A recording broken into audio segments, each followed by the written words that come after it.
Ang vlog po natin ngayon ay may kinalaman sa additional reminders kung kayo po ay magpapakasal sa Roman Catholic. So, this is a Catholic wedding. I have a vlog before na para sa mga requirements ng mga Catholic wedding. So, ibig sabihin, preferred yung magpakasal sa Catholic. So, ito po ay mga additional lang po. I have my vlog before na iba't ibang requirements. Kinumplete po natin yun para makatulong sa inyo. And then, ito po ay mga additional requirements lang po or additional reminder kung Catholic preferred wedding po ang gusto ninyo. Okay, number 1.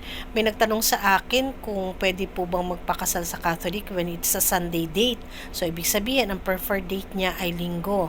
Okay, most Catholic churches, hindi po sila tumatanggap ng Sunday weddings. Kasi po, ito po inilalaan nila for their services during Sundays.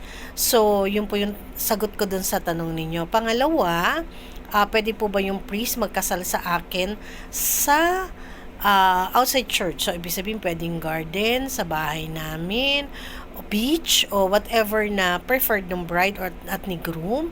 So, ang answer po is no. Kasi, meron na po, matagal na po ito, nagkaroon po ng memo na sila po ay maaari lang magkasal sa loob ng church. Catholic priest po ang tinutukoy natin dito. Okay. Pangatlo, pwede po bang matuloy ang kasal ng without the confession? Kasi po both groom and bride couple ay dumadaan po sa confession. Ito po ay before the wedding. Naalala ko nga nun, may wedding ako nun sa Fernwood Garden, na yung babae po kasi ay OFW. Ang groom po ang Filipino. So, dumating po yung babae, medyo na po sa oras, medyo kaunti na lang po yung time kasi nga po nagtatrabaho abroad. So, hindi po siya nakapag-undergo ng confession, but the groom undergo the confession. Pero yung bride po, hindi pa po. So, nauna po si groom kasi since nandito naman siya sa Philippines. Pero, si bride po, hindi po siya nakapag-confession. So, anong nangyari nga po, ang confession, ginawa na lang po sa office po mismo ng church. Dinaan po muna si bride doon and then saka namin pinasakay sa bridal car. So, talagang importante po, it's a must, okay, for both. Okay, tapos ang canonical interview po ba ay nai-schedule? Halimbawa, hindi po sila nakarating. No, ang canonical interview po ay nakaschedule po talaga yan. So, kung ano man po schedule mabigay sa inyo, dapat po makarating kayo. Kasi there are canonical interview schedule po sa mga churches, dapat alamin nyo po yun agad-agad kung ano po yung date nun para po makapunta kayo. Pwede po bang isa lang ang pumunta? No, it's both na dumadaan po sa canonical interview. Pareho po yung ikakasal.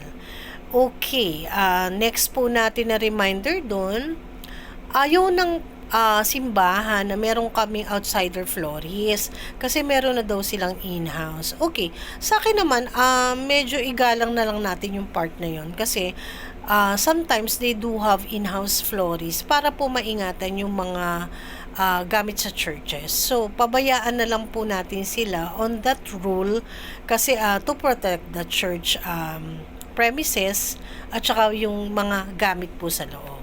Okay. At next po, mahirap po kasi na magpakasal sa Catholic wedding kung wala po kayong baptismal and confirmation. So, ibig sabihin, dapat pareho po ito ay meron kayo. Okay, halimbawa, wala po kayo talaga. You can have yung mga churches po na nag-o-offer nito para dito na lang po kayo magpasked para magawan kayo ng certificate, ma-submit po ninyo. Okay, may mga churches naman po na open sila. There are schedules po. Aalamin nyo lang po talaga. You can direct contact me. Sabihan ko po kayo ng mga churches na open for this. Okay. At ang 7 po, actually po, merong tinatawag na church ban. Kung saan po kayo nagkaroon ng record na nag-church kayo, Catholic Church, bibigyan po ng sulat yun para may announce na kayo po ay ikakasal. Okay, this is a 3-week ban. So, 3 weeks po yan na nandyan sa church ang pangalan ninyo or pangalan ng mapapangasawa nyo. And then, para to confirm lang kung nakasal na ba sila before para ma-confirm din na pwede sila magpakasal. Okay, so dapat po matugunan niyo po 'yun. So kung 3 weeks po 'yun, I think mas maaga kayo makapunta sa church para makuha niyo rin po siya ng mas maaga kasi you have to comply. Kung hindi po, kulang ang requirements niyo, hindi kayo matutuloy magpakasal. Usually kasi yung iba, may preferred churches sila ng Catholic. So, yun po, gawin na lang po natin siya, okay? Pag di pa po namin kayo subscriber, please do subscribe.